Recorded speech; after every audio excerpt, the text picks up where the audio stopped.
This video features an audio overview generated by Google NotebookLM, based on an article titled The Town I'll Live in Someday, Part 4, which I Quiet Beef, or Moku-Gweyuu in Japanese, originally posted on my blog. Quiet Beef on November 22, 2023. This is the fourth installment in that series. I had initially intended to chronicle the journey all the way back to my home in North America semicolon. However, as mentioned in previous videos, updates to the blog came to an abrupt halt after this fourth part. As I wrote in the original article, my panic disorder happened to worsen around that time, and I began medication therapy using an SSRI, paroxetine. A side effect of the drug was that my brain's output seemed to default to just 5% of its usual capacity, making the prospect of updating the blog feel incredibly daunting, which is why I stopped. Fortunately, I am now in the later stages of tapering off the medication. I'm able to resume my YouTube activities, and my brain seems to be sparking back to life little by little. Though, from a neurological standpoint, that might not actually be a good thing. Grinning face with smiling eyes and sweat drop. For that reason, the Town I'll Live in Someday series concludes with this fourth part. Please enjoy the NotebookLM commentary, along with the usual quirks that tend to confuse and sometimes irritate listeners, mispronunciations, reading errors, confused roles, and abrupt editing cuts. I plan to continue creating videos using audio overview, so I hope you'll keep watching. Thanks for waiting. Here is the main feature. Usually when we talk about a homecoming, there's this underlying expectation of immediate comfort, right? Oh, absolutely. It's that classic cliche of slipping on a well-worn jacket. Right.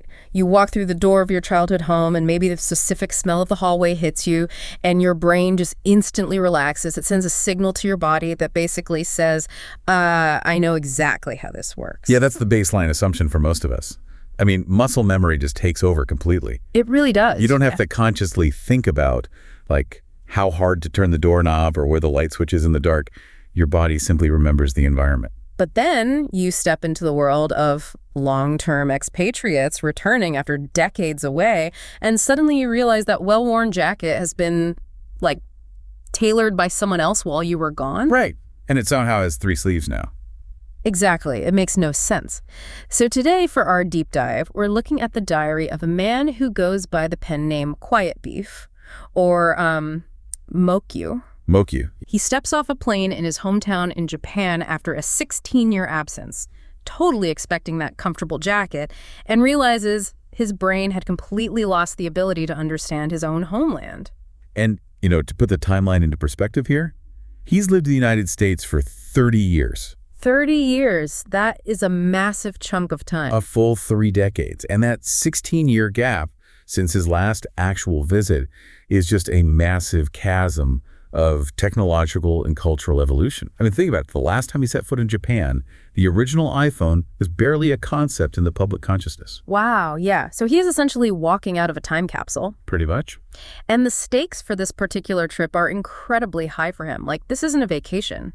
Quiet Beef and his wife are returning to Japan specifically to organize his late father-in-law's house. Right, the inheritance house. Yeah, and their ultimate plan is to use this very house as their final home.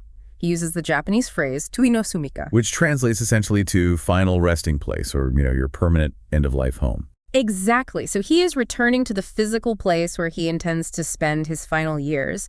And we basically get to watch his perception of reality completely shatter in real time. It's fascinating.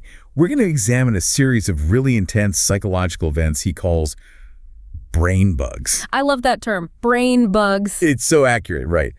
These are moments where his heavily Americanized mental software completely crashes when it tries to interface with modern Japanese reality. Right, from the basic physical dimensions of the people around him, which we'll get into, to the surprisingly dark sociology of a local family restaurant. Yeah, there is a lot to unpack there. But what's wild to me is where this whole account begins. You'd think a diary about returning to Japan would start with the sights or the sounds or maybe, the smell of the air at Narita Airport. You would think so. But Quiet Beef doesn't start there at all. He starts with American politics. He just drops us directly into a massive, polarized ideological debate. Yeah, he anchors his narrative entirely in the United States. Yeah. Right off the bat, He begins by discussing U.S. House Speaker Mike Johnson releasing over 40,000 hours of security footage from the January 6th Capitol event. He goes deep into it, too. Like, he actively praises the release of the footage. He criticizes the Democratic Party, Kamala Harris, and mainstream media outlets for categorizing January 6th as a destruction of democracy on the level of Pearl Harbor or 9/11. Right. Based on his viewing of the footage, he argues that the atmosphere was more like a peaceful school field trip or a tour bus outing. Yeah. He even refers to those who believe the mainstream narrative as, I think he says, obedient sheep. Yeah, I think it is vital. We pause here for a second and state explicitly for you, the listener. We are neutrally reporting the author's stated viewpoints here. Oh, absolutely. We aren't taking a stance endorsing or even debating the validity of his political views on American history. We are looking at this purely from a psychological standpoint to understand his baseline. Exactly the point. His physical body might be landing in Asia, but his operating system is fully locked into the macro-level, high-stakes discourse of Washington, D.C. politics. Yeah, he's fired up. He's argumentative and deeply invested in the American culture war. He feels like a high-level intellectual analyzing the fate of Western democracy. But then gravity hits, or, well, more accurately, the Japanese late summer humidity hits. Oh, man, the humidity. We get this brilliant, just jarring cut from his high-flying geopolitical analysis down to the brutal, suffocating physical reality of September 26 in Japan. He describes experiencing this, quote, demonic, intense heat. Demonic heat, and it strips away all that intellectual pretense instantly. I mean, he is jet-lagged, he's exhausted, and he and his wife are forced to walk 15 minutes to a train station just to pick up their rental car. Right. And he is suffering so intensely from the humidity that he actually turns to his wife and starts joking about his last will and testament. That part is hilarious. He literally tells her, like, if I pass out right here on the pavement, make sure you properly explain my medications and my health status from the past week to the ambulance crew. And her reaction is apparently just pure exasperation. Oh, yeah. She just tells him to keep walking. It's the ultimate disconnect. It's like he spent the last 30 years configuring his brain to run on a high-speed American broadband network, aggressively debating global elites, and suddenly his physical body is trudging through the dial-up reality of a sweltering, small-town Japanese neighborhood. That's a great way to put it. And this physical environment is aggressively demanding his attention. Yeah. The physical toll of culture shock is something people often underestimate. It. When your body is fighting the climate, your cognitive load is already stretched to the breaking point. Right, you're just trying to survive the walk. Exactly. But even through that exhaustion, his analytical brain doesn't completely shut off. It just sort of misfires. Yeah. As they're doing this forced march, his wife, who is the local, starts pointing out landmarks. Oh, right. She points to a house and says, oh, that's my old classmate from middle school. And he openly admits he couldn't care less about her middle school nostalgic tour. So blunt. But his eyes do catch a different pattern. He observes what he calls an inaka aru aru, basically a countryside trope. He notices that all the grandest, most impressive, newly built houses in this rural neighborhood don't belong to successful business owners or doctors. Who do they belong to? They belong to local leaders of a new religion. Wow. Okay. Yeah, and he notes that this isn't some dark, hidden conspiracy. It is an open secret within the town's social fabric. Everyone knows it, everyone accepts the power dynamic, and life just goes on around it. That detail feels like a crucial puzzle piece to me. Even while he's physically miserable, he's acting like a detached anthropologist. Exactly. He's looking for the hidden power structures of the town he's supposed to retire in. He's looking at his own country from the outside in. And that outsider perspective is the perfect lens for what happens next. Because this combative, highly analytical framework he applies to U.S. politics and rural sociology. He applies that exact same intense filter to renting a compact car. Oh my gosh, the car. This is where his narrative pivots from, relatable travel woes into something genuinely fascinating. It really does. For most people, renting a car involves checking the price, making sure the luggage fits, and handing over a credit card. Quiet Beef turns his choice of a rental car into a profound geopolitical, ideological statement. He really does. He dedicates a massive portion of his writing to explaining his obsessive reasoning for choosing a Toyota Rumi. Let's track his logic because it's a wild ride. Yeah. He explains that historically he was a die-hard Honda loyalist. He revered Honda, the engine maker. Right. But recently, Honda announced a pivot to focus entirely on electric vehicles. And when Quiet Beef heard this, he became absolutely enraged. He saw it as a literal betrayal. A personal betrayal. Yeah. He initiated a personal boycott and switched his fierce allegiance over to Toyota. And his reasoning for favoring Toyota centers entirely around their chairman, Akio Toyoda, who goes by the nickname Morizo. Quiet Beef praises Toyota for proposing a multi-pathway approach to carbon neutrality. Which fundamentally means developing a mix of technologies, right? Like hybrids, hydrogen engines, alongside EVs, rather than forcing a complete EV mandate. Exactly.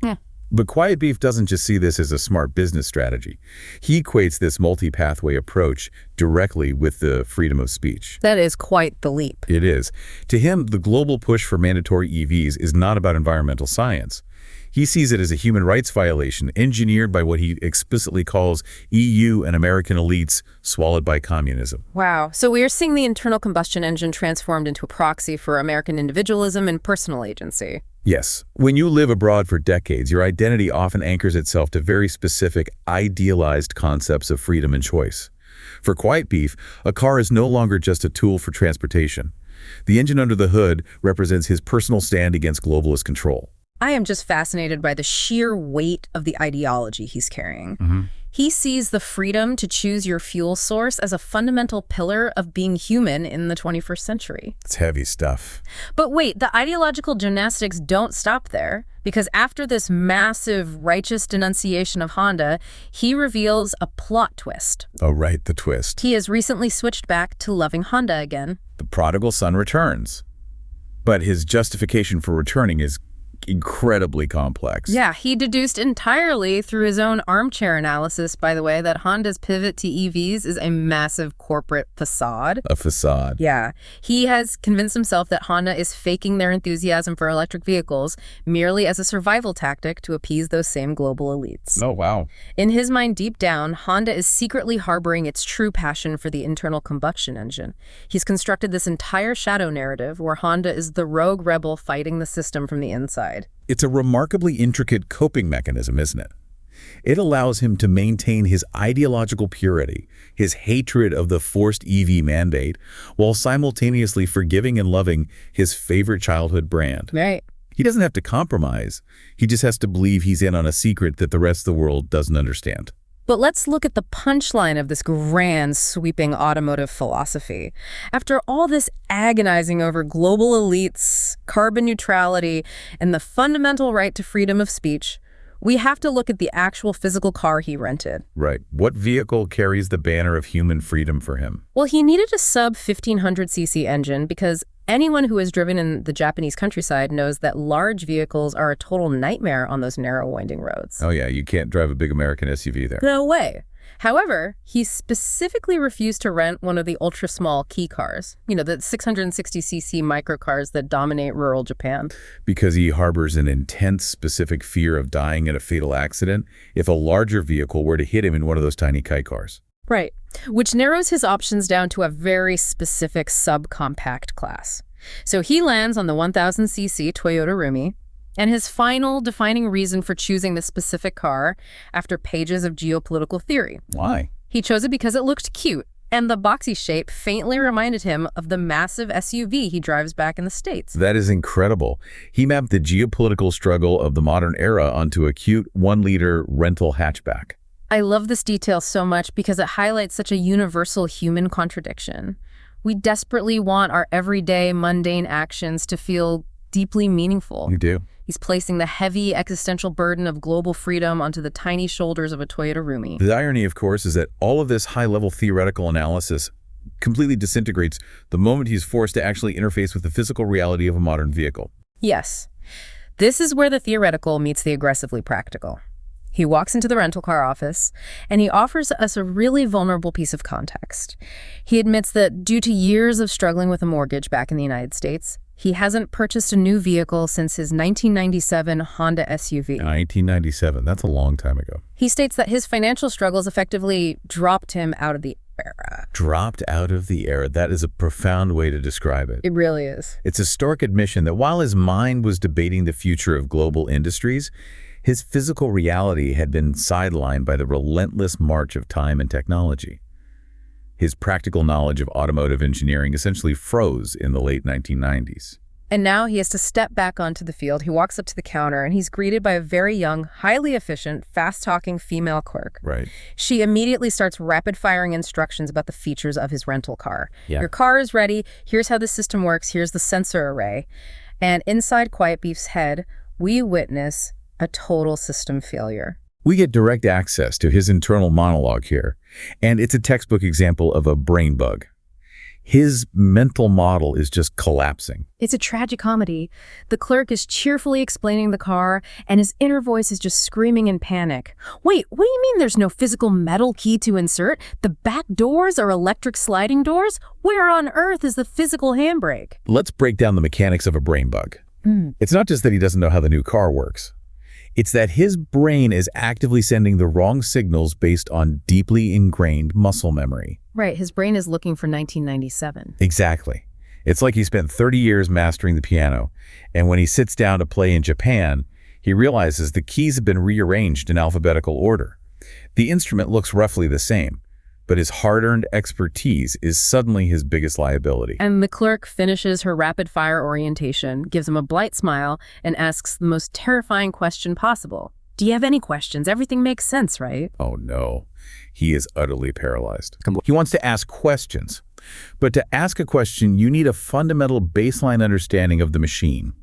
He doesn't even have the vocabulary to ask why there isn't a keyhole. He explicitly notes feeling the weight of his own aging in that moment. He describes his brain making a fuga-fuga sound. Fuga-fuga. Yeah, which is a Japanese onomatopoeia traditionally used to describe the confused, breathy mumbling of the elderly. So, faced with complete cognitive failure, what does he do? He lies. He puts on a mask of absolute arrogant confidence. He gives the clerk a curt nod, effectively saying, "Of course I understand," and he confidently marches out to the driver's seat just to hide the fact that he is internally terrified. Pride stepping in when competence fails. But he realizes later just how dangerous that pride could have been. Yeah, he does. He knows that the Toyota Rumi, despite its modern updates, mercifully still possessed a physical foot pedal for the parking brake. He writes that if the car had been fully modernized with an electronic auto brake hold button on the dashboard, his 1997 muscle memory wouldn't have been able to locate it in an emergency. That's scary. He genuinely believes he would have panicked in the parking lot and caused an elderly driver missile accident before even hitting the street. I want to dig into that specific fear. Is this a Japan-specific culture shock? Meaning, is Japanese consumer technology just advancing in a way that is distinctly alien to an American? Or is this just the universal horror of realizing you've aged out of the modern world and the geography is entirely incidental? That's a great question. It's a chronological shock, heavily amplified by the geographical displacement. Okay, unpack that. If you stay in your home country, technology changes around you incrementally. You adapt to a push-button start, then a few years later you adapt to a backup camera, then lane assist. Right, it's gradual. But when you leave for 30 years and return, you don't get the incremental updates. You experience 3 decades of technological evolution as a single blunt force trauma. Wow, blunt force trauma. But the disorientation he felt standing at that rental counter wasn't just about the car keys. No, it wasn't. As he was looking at that young, efficient rental clerk, he was struck by an even more jarring realization about the physical reality of the human beings around him. And this leads to what he coined the yokozuna versus compact culture shock. This is where his internal baseline shift becomes visceral. We move from the shock of mechanical engineering to the shock of human biology. Yes. Quiet Beef experiences a profound, almost paralyzing disorientation regarding the physical size of Japanese people, particularly the women. He realizes that after 30 years in the U.S., his mental baseline for human proportions, his unconscious understanding of how much physical space an average person occupies has entirely localized to America. Right.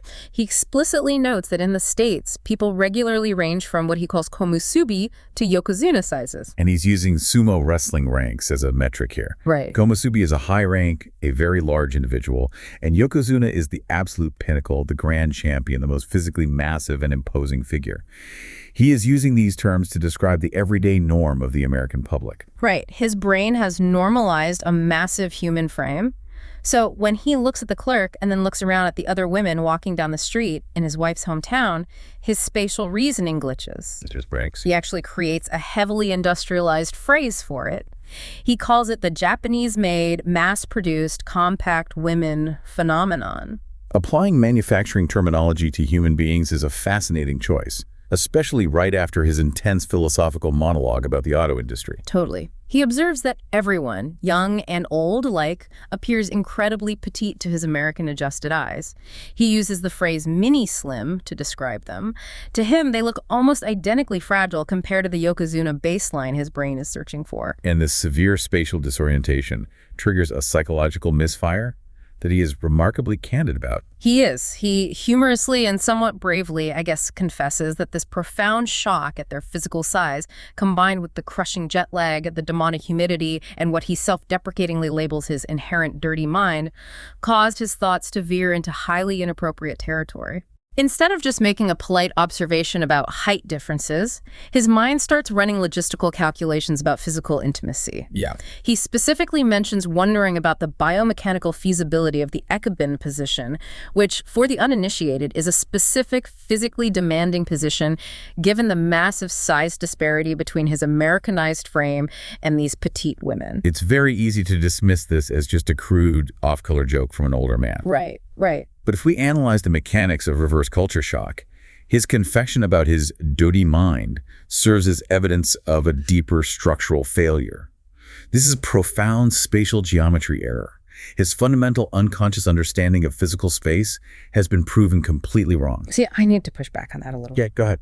Are we giving him too much intellectual credit here? Is it really a profound spatial geometry error acting as a defense mechanism? Or is this just the blunt reality of a guy who has been single-mindedly consuming American media, American culture, and American portion sizes for 30 years, and he simply lost his cultural filter? Like, he's looking at women in his homeland with the unfiltered gaze of a foreigner. I think it can be both. Yeah. The lack of a cultural filter is absolutely playing a role. Yeah. But the brain's reaction to sudden extreme changes in scale is well documented. Oh, so... When your environment shrinks by 30% without your permission, the brain panics. It grasps for any familiar framework to process the discrepancy. For him, the exhaustion manifested that panic as a bizarre, inappropriate logistical calculation. He literally forgot the physical dimensions of his own people. Think about that for a second. Just think about the room you are in right now. How much does your current environment dictate your sense of normal? From the size of the coffee cup on your desk to the height of the doorways. If you were transplanted tomorrow to a place where every human being was suddenly a foot shorter and half the weight, your brain wouldn't calmly assess the data. Your brain would scream, "Reality is broken." And that feeling of a broken reality follows Quiet Beef right out of the parking lot. Because now, armed with a broken sense of scale and a broken understanding of technology, he actually has to drive the car. Which is an absolute disaster. He is suddenly thrust into driving on the left side of the road with a right-hand steering wheel. And this requires a total inversion of deeply ingrained motor pathways. And his pathways refuse to invert. Every single time he tries to use the turn signal to navigate a corner, his American muscle memory fires, his left hand flicks the stalk, and he aggressively turns on the windshield wipers instead. Oh, man. He is driving down sunny, sweltering Japanese countryside roads with his wipers flapping wildly, absolutely terrified of the oncoming traffic. The cognitive load is just maxed out at this point. They realize they need to find a safe harbor to regroup before they cause an accident. So they pull into a Coco's family restaurant. Right. This is a big moment for him, his first time in a Japanese family restaurant in 16 years. And initially, the experience is incredibly validating. It's magical. He is thrilled by the futuristic touch tablet ordering system at the table, though he admits his wife has to teach him how to use it. Naturally. And he is absolutely enchanted by the little automated delivery robots gliding around the aisles. This perfectly aligns with the romanticized vision of a high-tech, futuristic Japan that many expatriates hold on to while living abroad. It confirms his expectation of a hyper-advanced society. But the illusion fractures almost immediately. After they successfully navigate the tablet and place their order, he sits back, eagerly waiting for the cute robot to bring him his meal. But a robot doesn't arrive. No. Instead, an older local woman, a human waitress, walks over and manually places their food on the table. He writes that he is deeply, genuinely disappointed. The shiny veneer of the automated future is instantly broken by the reality of aging human labor. And that tiny moment of disappointment completely shifts his observational lens. He stops marveling at the technology and starts actually looking at the human beings inhabiting the restaurant. And the sociology he uncovers is remarkably bleak. He does a full scan of the room, and he notices that the atmosphere is incredibly stark. It's gloomy.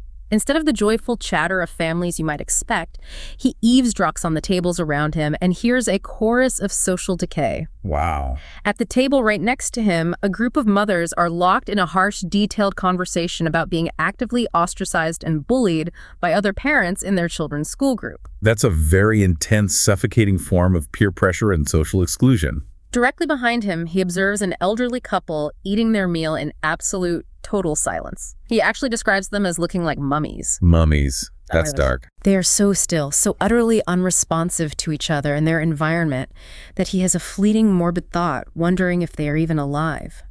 And at a third table, two coworkers are loudly and bitterly complaining about the exhaustion of their jobs.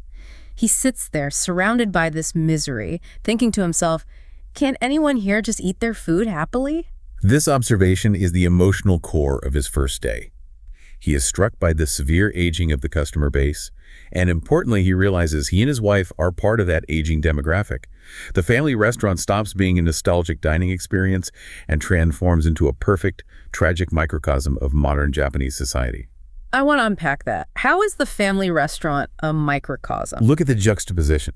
On the surface, you have high-efficiency automation touchscreens, delivery robots, frictionless transactions. It projects the image of a frictionless future. But sitting in the booths, underneath that shiny tech, the society is grappling with immense, deeply rooted structural crises. Right. You have an aging demographic slipping into social isolation, represented by the silent couple.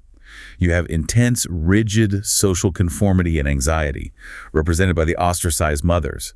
And you have chronic workplace exhaustion, represented by the coworkers. Man. Quiet Beef went in looking for a comforting, nostalgic meal, and he was served a stark portrait of a tired, alienated society. It's a heavy realization, and it clearly frays whatever remaining nerves he has left, because the very next thing that happens is a masterpiece of petty, irrational frustration. Oh, this part. They leave the gloomy restaurant, get back in the car, and need to run their errands. His wife types the destination into the TAR's navigation system, but the GPS glitches. It tries to route them down a street that is clearly marked with a "Do Not Enter" sign. It wants them to drive the wrong way down a one-way street. The technology, which he was just marveling at, fails him again. Exactly. So his wife, who actually knows the town and knows the correct route, tells him, the GPS is wrong, you need to turn here. But Quiet Beef snaps. He is so frustrated by the windshield wipers, the demonic heat, the depressing restaurant, his own failing muscle memory. He is so completely overwhelmed by his lack of control that he actively refuses to listen to her. Wow. He deliberately drives his car around the exact same block 3 separate times, following the broken GPS instructions, purely to prove a point. He admits he's doing it entirely out of spite. It's the behavior of a toddler throwing a tantrum. The rules of the world changed while he was away. He doesn't understand the physical or social dimensions of his hometown anymore, and so he exerts the only control he has left. He chooses to drive in circles. It is a deeply human reaction to a profound loss of agency. When you feel entirely powerless in your environment, human beings will often create artificial conflicts just so they can dictate the terms of the failure. Right, at least he's in charge of the failure. Yeah, exactly. His wife, who seems remarkably patient, just sighs and lets him drive his spiteful circles until the tantrum burns out. Which it eventually does. He surrenders, he lets his wife navigate, and they finally make it to their destinations. But the errands they run lead us into an evening that highlights a totally different kind of disconnect. If the morning was about physical and technological shock, the evening is about the deep emotional alienation that 30 years abroad creates, even among your own flesh and blood. We are transitioning from the shock of the environment to the dissolution of personal history. We are in the final stretch of his day, the reunion and the salty taste of home. So they run their errands, they go to a home center, and what are they purchasing? They are buying thick, heavy metal chains and industrial padlocks. It's heavy. They need these to secure the inherited house they're going to start cleaning out the next day. Right. It's a very grim, heavy errand. Afterwards, they stop at an open-air mall where Quiet Beef buys Japanese protein powder for his hotel room and a dirt-cheap 100-yen wallet. The purchase of the 100-yen wallet is an incredibly revealing detail. He writes that he finds it highly amusing to imagine himself returning to America and pulling out this cheap, flimsy 100-yen wallet as an older Asian man. Yeah. He is entirely Viewing himself from the outside, he is playing a character. Yes, he is acting exactly like a transient tourist buying quirky gag souvenirs, not like a man preparing to move into his final resting place. But the emotional climax of the day happens a few hours later. Right. That evening, they meet his brother-in-law at a hotel izakaya, a traditional Japanese pub, for the first time in over 30 years. The core purpose of this meeting isn't just a happy reunion. They are planning the logistics for the next day, which Quiet Beef cynically refers to as the looting of valuables from the late father's house. It's a highly fraught environment. Family reunions after decades of silence are complex enough, but centering that reunion around the sorting of an estate adds a layer of intense emotional and practical pressure. And the dynamic that plays out at the table is devastatingly clear. The brother and sister Quiet Beef's wife and his brother-in-law naturally slip into their shared history. They start catching up on 3 decades of local family gossip. They are discussing the fates of relatives, marriages, deaths, town events. Yeah. And Quiet Beef has absolutely zero context for a single word being spoken. He's been gone for 30 years. These people, these events, this entire world is completely foreign to him. He is physically sitting at the head of the family table, but he is entirely structurally excluded from the narrative history of the family itself. So how does he cope with being completely shut out of the conversation? What does the fiercely analytical, politically charged Quiet Beef do? Well, He decides to just sit there in silence and aggressively eat every piece of food on the table. He focuses his entire being on consuming. But even his own biology betrays him in this moment. this is where the biological changes of 30 years become undeniable. He starts eating the izakaya food, and he realizes he doesn't like it. He knows that the food is incredibly salty, intensely and aggressively flavored. Oh. It is a sharp, unpleasant contrast to his nostalgic memory of what authentic Japanese food should taste like, or perhaps more accurately, what his Americanized older palate can now tolerate. Even his sensory memory of his homeland has been overwritten. The very taste of home is now offensive to his biology. And the visual of their beverage choices perfectly encapsulates this entire divide. They raise their glasses to toast to the reunion. The brother-in-law, the local who stayed behind and lived the history of the town, is drinking a cold draft beer, the absolute classic convivial drink of the izakaya. Sure. Quiet Beef and his wife, the visitors who flew in from America, are toasting with glasses of ginger ale. It's a brilliant, understated symbol of the divide. The izakaya is traditionally a space of high-context communication, a place where social lubricants and shared cultural understanding allow for deep bonding. Quiet Beef is locked out of the context, he's rejecting the food, and he is substituting the traditional shared drink with a sweet soda. He synthesizes this profound sense of alienation so clearly in his writing. He realizes he is surrounded by his native language. He is eating his native food. He is sitting with his immediate family. And yet he explicitly writes that he has never felt more like a foreigner. Yeah. He uses the specific word gaijin, an outsider. His palate has changed, his cultural references are completely gone, and his only coping mechanism is to chew his overly salty food in silence while the locals talk around him. It is the ultimate tragic paradox of the returning expatriate. You look like you belong, you sound like you belong, you possess the passport, but internally the connective tissue that bound you to the culture has completely dissolved. The irony is almost painful.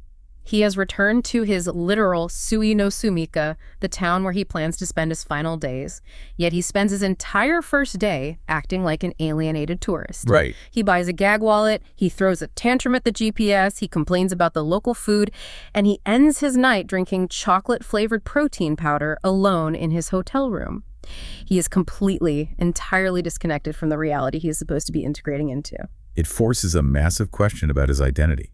Who is he in this town?